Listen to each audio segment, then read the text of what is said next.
जय श्री राम साथियों। श्री राम मंदिर बरखेड़ा भेल भोपाल आपका हार्दिक स्वागत करता है, हार्दिक अभिनंदन करता है। हम देख रहे हैं प्रतिदिन गाई जाने वाली स्तुतियाँ, श्लोक, आरतियाँ, मंत्र, इनका क्या अर्थ है। आज हम देखेंगे जगदीश्वर भगवान की आरती ओम जय जगदीश हरे, इसका क्या अर्थ है। ओम जय जगदीश हरे श्री जगदीश्वर जी की ये आरती है। जगद ईश्वर, इसको अगर आप संधि विच्छेद करेंगे तो ये जगत प्लस ईश्वर, जगदीश्वर संधि के बाद में ये जगदीश्वर हो जाते हैं। जो इस जगत के स्वामी हैं, राजा हैं, भगवान हैं, देवता हैं, पालनहार हैं, उनकी ये आरती है। कौन है? विष्णु जी। विष्णु जी की ये आरती है ओम जय जगदीश हरे। इसकी रचना की थी पंडित श्रद्धाराम जी शर्मा फिल्लौरी ने, जो कि पंजाब के फिल्लौरी गांव के निवासी थे। सन 1870 में इस आरती की रचना की गई थी। इस रचना का जो बैकग्राउंड है, जो कहाँ से ली गई, इसके बारे में अगर हम जानें तो श्री जयदेव जी द्वारा रचित दशावतार कीर्ति, विष्णु भगवान के 10 अवतार हुए हैं। हमको मालूम है मीन अवतार, कच्छप अवतार, इस तरह से।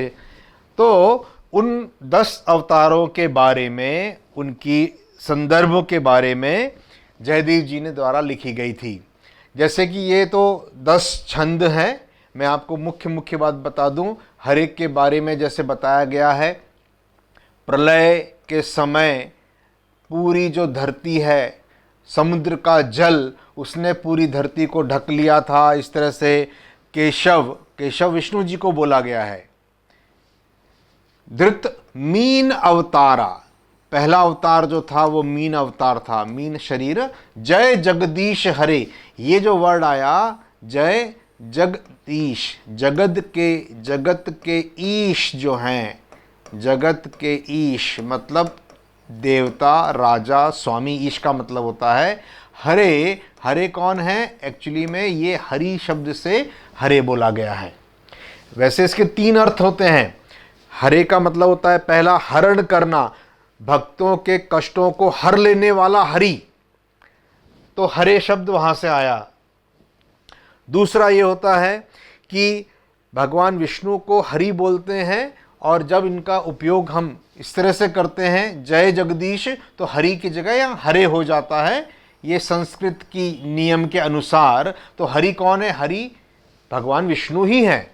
तो उनकी जय हो, जगत के जो ईश्वर हैं, जगत के जो स्वामी हैं, आपकी जय हो, विष्णु भगवान की जय हो, हरने वाले की जय हो, हरि विष्णु भगवान की जय हो, इस तरह से बोला जाता है। और तीसरा अर्थ ये होता है कि हरे शब्द जो है वो हर से आया है। हर का मतलब यहां पे होता है प्रत्येक, एवरीवन। एवरीवन मीन्स हर, प्रत्येक। इस संसार के हर जीव में प्रभु का वास है, तो हर के लिए ये प्रत्येक शब्द का उपयोग यहाँ पे किया गया है। तो इसके 3 मीनिंग है, लेकिन हमारे लिए यहाँ पे हरे का अर्थ है हरि, भगवान विष्णु से।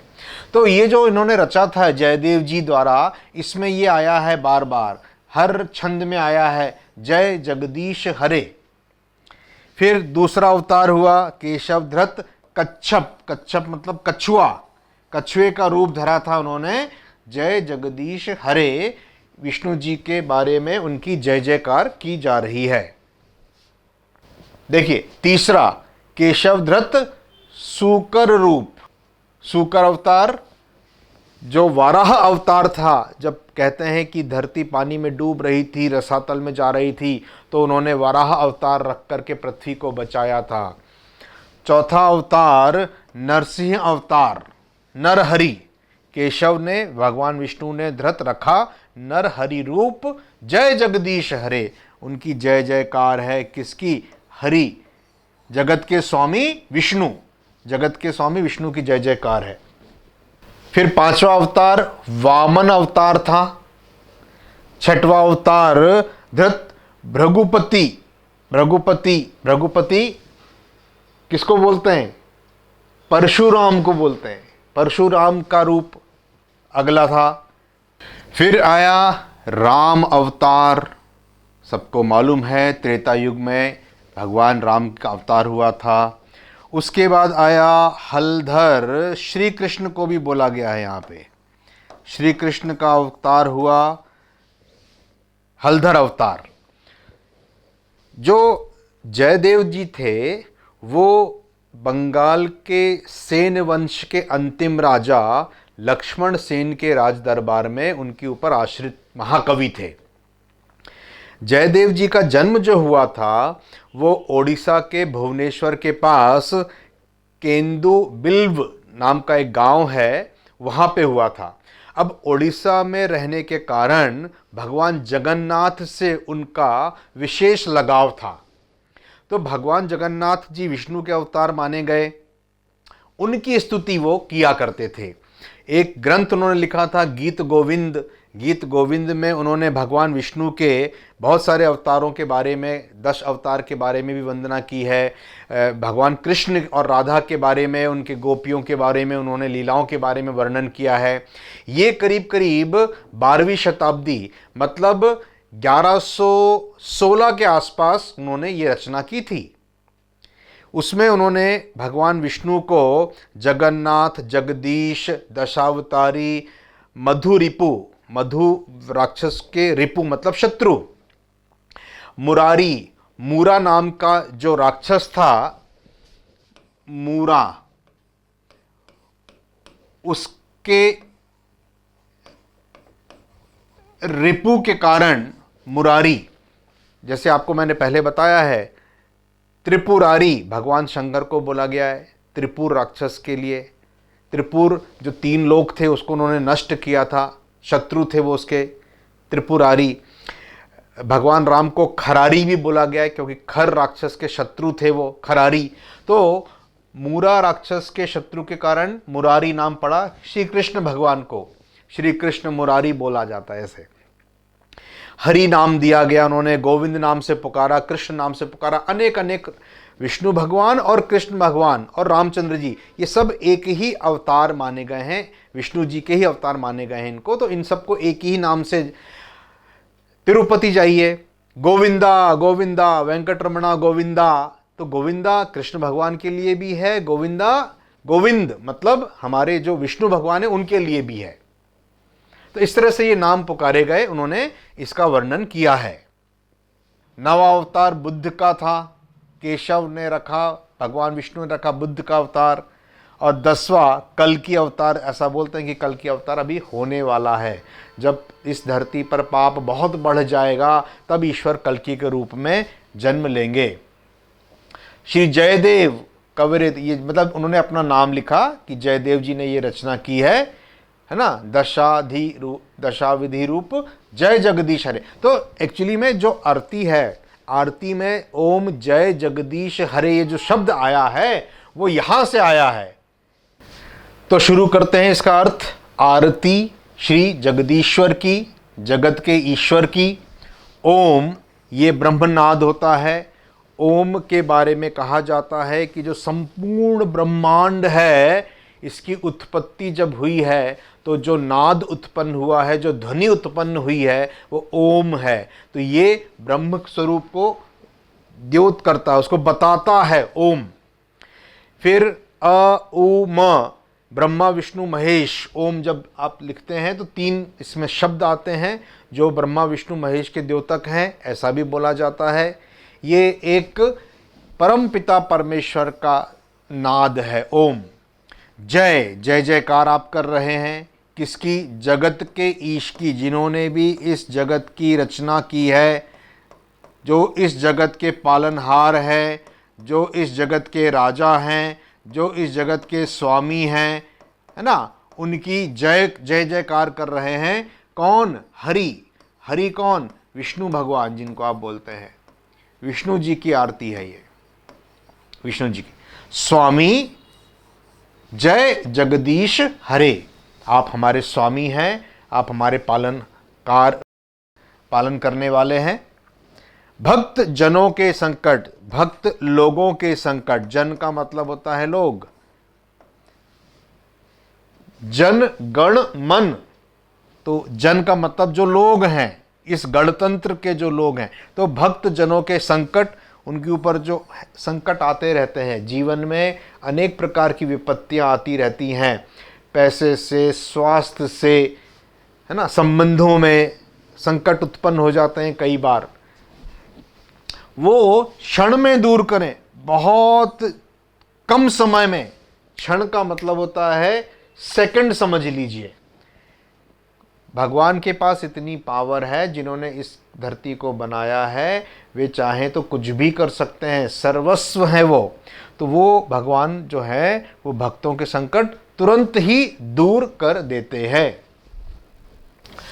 जो ध्यावे, जो भगवान का ध्यान करते हैं, भगवान को मेडिटेट करते हैं, उन मेडिटेट करना, ध्यान करना भगवान का, उनको फल उसका ज़रूर मिलता है, फल प्राप्त होता है, पाना, उनको उसका फल ज़रूर प्राप्त होता है। दुख बिन से मन का, जो मन में उनके जो भी दुख है वो उनका हट जाता है, चला जाता है। मन का दुख बिना दुख के मन हो जाता है। सुख संपत्ति घर आवे, ये तो हम चाहते ही है, हर कोई चाहता है कि खूब सारा धन मिल जाए, संपत्ति मिल जाए। संपत्ति धन भी होती है, संपत्ति अचल संपत्ति भी होती है, जैसे कि आपका घर है, आपका कोई प्लॉट है ना, कोई आपका बहुत अच्छा वाहन है, कोई आपके पास अच्छा ज्ञान है, ये सब चीज़ें संपत्ति में गिनी जाती हैं। खाली धन नहीं, संपत्ति। लक्ष्मी जिसको आप बोलते हैं ना, लक्ष्मी भी बहुत प्रकार की होती हैं, धन लक्ष्मी, वैभव लक्ष्मी, व्रत भी होता है वैभव लक्ष्मी का, ज्ञान लक्ष्मी, विद्या लक्ष्मी, धैर्य लक्ष्मी, धान्य लक्ष्मी। तो सुख और संपत्ति घर आती है।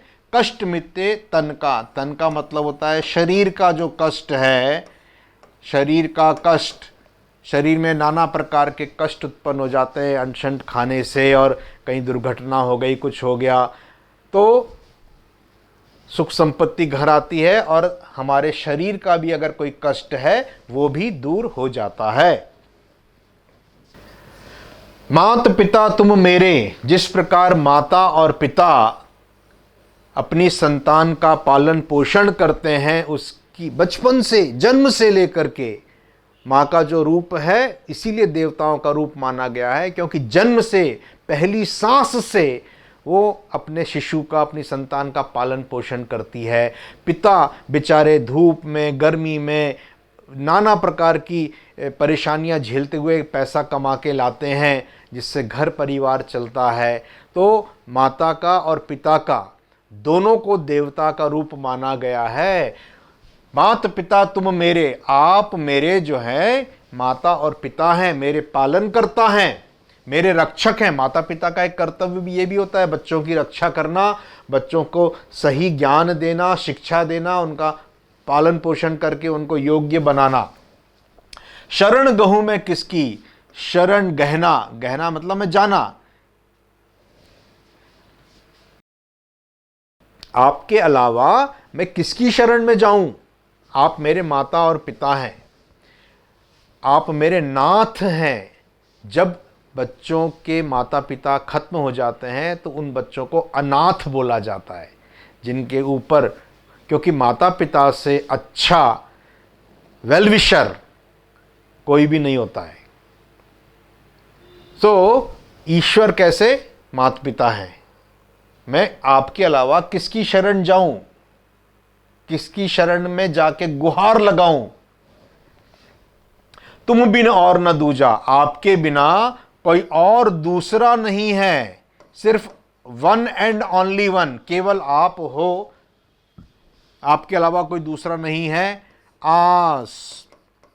आशा करना करूं मैं जिसकी, जिससे मैं आशा करूं। हे प्रभु, हे परमेश्वर, हे विष्णु जी, आप ही मेरे माता पिता और सब कुछ हो, आपके अलावा मैं किसी और के पास नहीं जाऊंगा।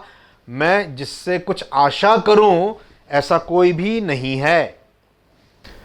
तुम पूर्ण परमात्मा, आप जो हैं वो पूर्ण परम आत्मा। मैंने अपने कई वीडियोस में आपको बतलाया है कि धरती, अनेक जीव जंतु, उसके बाद में धरती के बाद में सोलार सिस्टम, सौरमंडल, सौरमंडल के जैसे करोड़ों करोड़ों अरबों खरबों सौरमंडल इस आकाश गंगा में हैं, जिसको हम आकाश गंगा को गैलेक्सी बोलते हैं। हमारी गैलेक्सी का नाम है मिल्की वे। और ऐसी अरबों खरबों गैलेक्सियां इस ब्रह्मांड में मौजूद हैं। मेरे पुराने वीडियोस देखिएगा। तो ये जो पूरा ब्रह्मांड है ये हमारी पहुंच से बिल्कुल भी पहुंच में नहीं है, बिल्कुल बाहर है। हम सोच भी नहीं सकते। सबसे छोटी संरचना जो अभी हमको ज्ञात हुई है वो है परमाणु, उस तक भी हमारी पहुंच नहीं है पूरी तरीके से। और ब्रह्मांड, केवल हमारी गैलेक्सी में ही लाइट को एक एंड से दूसरे एंड तक आने में 2 लाख साल लग जाते हैं। और ऐसी अरबों खरबों गैलेक्सीज, आकाश गंगा इस ब्रह्मांड में मौजूद हैं। तो जिन्होंने भी ये बनाया है वो परम आत्मा, उसको हम ब्रह्म बोलते हैं, उनको हम ब्रह्म बोलते हैं। इस ब्रह्मांड के रचयिता, ब्रह्मांड से ब्रह्म। और अब तो ऐसा भी कॉन्सेप्ट है कि ब्रह्मांड भी एक नहीं है, यूनिवर्स नहीं है, और ऐसे अनेकों ब्रह्मांड हो सकते हैं, मल्टीवर्स है। तो परम ब्रह्म, ब्रह्म से भी ऊपर एक और कैटेगरी आ गई है, परम ब्रह्म।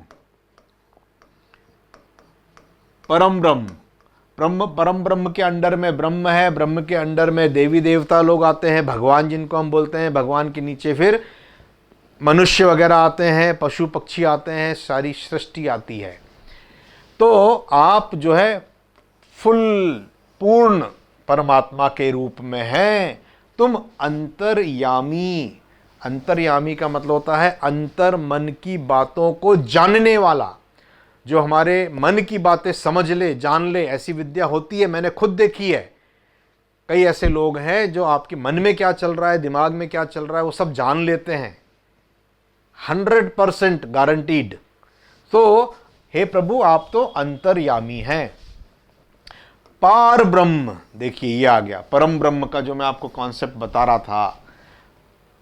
परम ब्रह्म हैं आप, परम ईश्वर हैं आप। परम का मतलब होता है सर्वस्व, हाईएस्ट डिग्री, परम, इससे ऊपर और कुछ भी नहीं। परम ईश्वर हैं आप, तुम सबके स्वामी। आप जो हैं वो सबके स्वामी हैं। स्वामी अपने अंडर में, अपने नीचे कई लोगों को रखता है और उनको जो इंस्ट्रक्शन देता है, जैसे रखता है, सबको रहना पड़ता है। स्वामी, स्वामी के नीचे कौन होता है? सेवक। तो हम कौन हैं? हम ईश्वर के सेवक हैं। दास, दास भी बोला जाता है इनके अंडर में। तो स्वामी ऑर्डर देने वाला, अपनी बात मनवाने वाला, अपने अनुसार करवाने वाला। और कौन करता है? सेवक लोग करते हैं और दास लोग करते हैं। तो हे परम पिता परमात्मा, आप परमेश्वर हैं, आप परम ब्रह्म हैं। विष्णु जी के बारे में बोला जा रहा है। तुम करुणा के सागर, आप करुणा के सागर हैं। अथाह करुणा आप में भरी पड़ी है। जितना सागर में पानी है आप नाप नहीं सकते, ऐसे ही ईश्वर के अंदर करुणा है। ईश्वर करुणा करते हैं, मर्सी करते हैं हमारे ऊपर, ममता करते हैं, हमारी गलतियों को क्षमा कर देते हैं। तुम पालन करता, आप पालन करता हैं। आप ही इस सृष्टि को पालते हैं। कैसे जीवन यापन होगा, कैसे जीवन चलेगा, भरण पोषण होगा, आप पालन करता है। मैं सेवक, तुम स्वामी। देखिए आ गया कॉन्सेप्ट। मैं सेवक हूं और आप मेरे स्वामी हैं। कृपा करो भर्ता, आप मेरे ऊपर अपनी कृपा करिए। भरण पोषण करने वाले भर्ता, आप अपनी कृपा मुझ पे अवश्य करिए। तुम हो एक अगोचर। अगोचर, गोचर का मतलब होता है दिखाई देने वाला। जो हमको दिखाई दे उसको बोलते हैं गोचर, दिखाई देने वाला। अगोचर का मतलब होता है आप दिखाई नहीं देते। परम पिता परमात्मा जिन्होंने इस सृष्टि की रचना की है, परम ब्रह्म परमात्मा किस रूप में है, कैसे दिखते हैं, मनुष्य के रूप में है कि किसी और रूप में है, उनकी आवाज़ कैसी है, उनका स्वरूप कैसा है, उनका रंग कैसा है, नोबडी नोज, किसी को नहीं मालूम है, किसी को उनके स्वरूप के बारे में नहीं मालूम है और कल्पना भी हम नहीं कर सकते हैं। इसलिए उनको बोलते हैं निराकार, निर आकार, जिनका आकार भी हम नहीं जानते, निराकार। अगोचर, आप दिखाई नहीं देते, तुम हो एक अगोचर, सबके प्राणपति, सभी के प्राणों के आप पति हैं, मतलब अधिष्ठाता हैं। पति का मतलब होता है पालन करने वाला, अधिष्ठाता। आप सबके प्राणों, आप जब चाहें जिसको उठा लें, जिसका जीवन खत्म कर दें, जिसको चाहे तो जीवन दे दें। किस विधि मिलूं दयामय, हे दयामय, हे दया करने वाले प्रभु, मैं आपको किस तरह से मिलूं, किस तरह से मिलूं। मेरे अंदर तो कोई योग्यता नहीं है, मेरे अंदर कोई भी ऐसा गुण नहीं है, मैंने ऐसा कोई कर्म नहीं किया जिससे मैं योग्य बन जाऊं कि मैं आपसे मिलने का हक करूं। किस तरह से मिलूं तुमको, मैं कुमति, मेरी बुद्धि भी अच्छी नहीं है, मैं कुमति हूं। मति का मतलब होता है बुद्धि, मति का मतलब होता है बुद्धि, और कुमति का मतलब होता है दुर्बुद्धि। दुर्बुद्धि अपन बोलते हैं ना जिसको, जिसकी बुद्धि सही नहीं होती, अल्प बुद्धिमय होता है, कम ज्ञानी, अल्प ज्ञानी जिसको बोला जाता है। जानता ही नहीं हूं मैं तो कुछ भी नहीं, और हकीकत भी यही है। उस परमपिता परमात्मा के स्वरूप के बारे में आज तक कोई भी पता नहीं कर पाया। सिर्फ हम कह सकते हैं, जिन्होंने सृष्टि की रचना की है, कल्पना से परे है, कल्पना से परे है। तो मैं तो कुमति हूं, अल्पज्ञानी हूं, मेरी मति बिल्कुल भी ठीक नहीं है, मैं किस तरह से आपसे मिल पाऊं। दीन बंधु दुख हरता, आप दीनों के बंधु हैं, बंधु मतलब भाई हैं। दीन का मतलब होता है जो असहाय होते हैं, जो चल नहीं पाते, देख नहीं पाते, सुन नहीं पाते। दीनहीन, दीन का मतलब होता है असहाय, जिनके पास धन नहीं है, गरीब हैं, वो दीन अवस्था कहलाती है। आप उन लोगों के बंधु हैं, उन लोगों के भाई हैं, उनके रक्षक हैं, दुख को हरने वाले हैं, दुख हरता। तुम रक्षक मेरे, आप मेरी रक्षा करने वाले हैं। अपने हाथ उठाओ, द्वार पड़ा तेरे, मैं आपके द्वार पे पड़ा हुआ हूँ, आपकी शरण में पड़ा हुआ हूँ। अपने हाथ उठाओ और मुझको अपना लो। इसका मतलब ये हुआ कि अपने हाथ बढ़ा करके आप मैं तो आपके द्वार पे पड़ा हुआ हूँ, आपके दरवाजे पे पड़ा हुआ हूँ, मुझको अपना लो। विषय विकार मिटाओ, जो विषय में विकार हैं, मन में लालच आ जाता है, क्रोध आ जाता है, जलन होती है किसी की सफलता देख करके, मन में कुढ़न होती है किसी को आगे बढ़ते देख करके, ये विकार माने गए हैं। इनको मन के लिए, शरीर के लिए अच्छा नहीं माना जाता है तो है। ईश्वर ने जब दुनिया बनाई तो ये विकार मन में डाल दिए, और विषयों के प्रति, धन के प्रति, लोगों के प्रति आसक्ति जो है उसको आप मिटाइए। गलत प्रकार के जो विकार हैं विषय के प्रति, उनको आप मिटाइए, उनको आप मिटाइए। पाप हरो देवा, मेरे से जो पाप हो गए हैं उनका भी हरण करिए हे देवता। श्रद्धा भक्ति बढ़ाओ, मेरे मन में आपके प्रति, संसार के अच्छे लोगों के प्रति श्रद्धा और भक्ति। श्रद्धा का मतलब होता है भक्ति पूर्वक, मन में विनय पूर्वक जो एक हमारे मन में विनय भाव आता है उसको श्रद्धा कहते हैं। और भक्ति का मतलब होता है ईश्वर परमपिता परमात्मा की सत्ता को स्वीकार करते हुए जो एक अनुग्रह भाव हमारे मन में आता है, वो भक्ति होती है। भक्त का मतलब होता है सर्वस्व मानने वाला भक्त। बढ़ाओ, मेरे मन में अच्छी चीज़ों को बढ़ाओ। संतन की सेवा, जो संत लोग हैं मैं उनकी सेवा कर सकूं, अच्छे लोगों को मैं सेवा, उनकी सेवादारी कर सकूं, उनके शरण में जा सकूं। तन मन धन सब कुछ है तेरा, जो मेरे को शरीर मिला है, जो मेरा मन है, मन में जो भावनाएं आती हैं और जो मेरे पास भी संपत्ति है, धन है, वो सब आप ही का दिया हुआ है, आप ही का है। स्वामी सब कुछ है तेरा, हर चीज जो मेरे पास है वो मूल रूप से आपकी ही दी हुई है, आपकी ही है। तेरा तुझको अर्पण, आपने जो मुझको दिया है वो सब मैं आपको अर्पित करता हूं, आपको देता हूं। क्या लागे मेरा, इसमें मेरा क्या है, मेरा तो कुछ भी नहीं है। मेरा जीवन ही आपका दिया हुआ है, मेरा सब कुछ आपका दिया हुआ है, ये सब मैं आपको अर्पण करता हूं, आपको देता हूं, इसमें मेरा कुछ भी नहीं है। अंत में फिर से इसी का रिपीटिशन हो गया, ओम जय जगदीश हरे। स्वामी जय जगदीश हरे, भक्त जनों के संकट क्षण में दूर करे। तो आपने देखा भगवान विष्णु की ये आरती गाई गई है, उनकी स्तुति की गई है, उनका गुणगान किया गया है।